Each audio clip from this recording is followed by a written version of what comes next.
Let's talk about two absolute titans of the 19th century, Fyodor Dostoevsky and Friedrich Nietzsche. You've got this brilliant, intense Russian novelist on one side, and on the other, the German philosopher who famously wanted to philosophize with a hammer. Now, they never actually met, but they were locked in this incredible, invisible duel. They were both wrestling with the same massive question. What happens to us, to humanity, when our belief in God just evaporates? And we're going to kick things off with something that might just shock you. This quote, it's from Nietzsche himself. The man who declared God is dead is talking about the deeply, profoundly Christian Dostoevsky. I mean, that is a huge deal. He didn't just respect the guy. He said Dostoevsky was the only one who he could learn from about psychology, the only one who really got the messy, dark depths of the human mind. This wasn't just praise. It was like a confession. So, that begs the huge question, right? Why? Why on earth was the philosopher of the Overman and the Will to Power so fascinated, so captivated by a novelist whose final answer for everything was faith in Christ? How could these two guys, with completely opposite solutions for the world, be so intellectually in sync? Well, the answer is that they shared the exact same diagnosis of the world's problems. Both Dostoevsky and Nietzsche looked around at modern society with its shiny new faith in science and reason, and they both saw a spiritual catastrophe coming. They were terrified that this path of cold, hard logic wasn't leading to some great enlightenment, but to a terrifying empty void, a sickness they both called nihilism. So what is this sickness, this profound emptiness they saw at the heart of the modern world? Well, long before Nietzsche gave it a philosophical name, Dostoevsky gave it a voice. And oh man, what a voice. It was bitter, it was spiteful, and it is absolutely unforgettable. So let's be super clear about what nihilism actually is. It's not just being a pessimist, okay? It's the radical, bone-deep belief that nothing ultimately matters. That all the values, all the morals, all the religious beliefs that held society together for centuries are basically just made up. That life itself has no real built-in meaning. This is the abyss both of these men were staring right into. And Dostoevsky just nails this idea in his book Notes from Underground. The main character, this guy they call the Underground Man, is so bitter and alienated that he rebels against literally everything, even the simplest, most rational truth that 2 + 2 = 4. He says, hey, sometimes twice 2 makes 5 is a very charming thing too.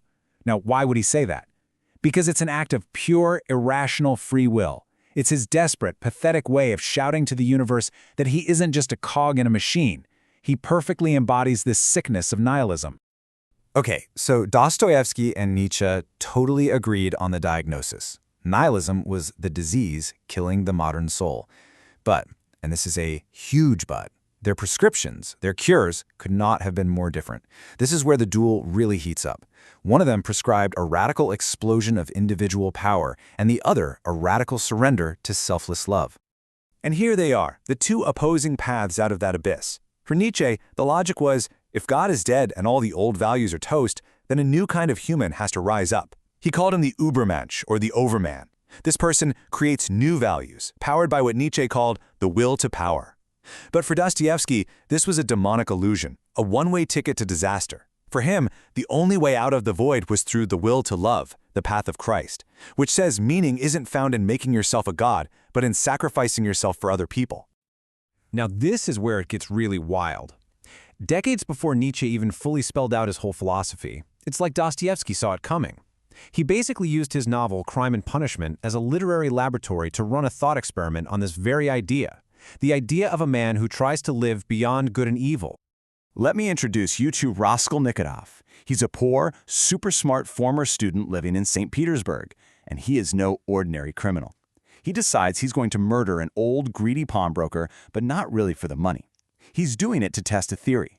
He wants to prove, mostly to himself, that he is one of these extraordinary men, a kind of prototype for Nietzsche's Overman. So, let's unpack his chilling logic. He believes humanity is split into two groups. First, you've got the ordinary folks, the herd. Their job is just to obey the law and keep things going. But then you have the extraordinary people, the Napoleons of the world.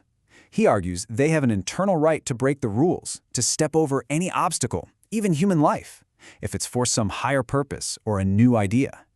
It's a truly terrifying theory.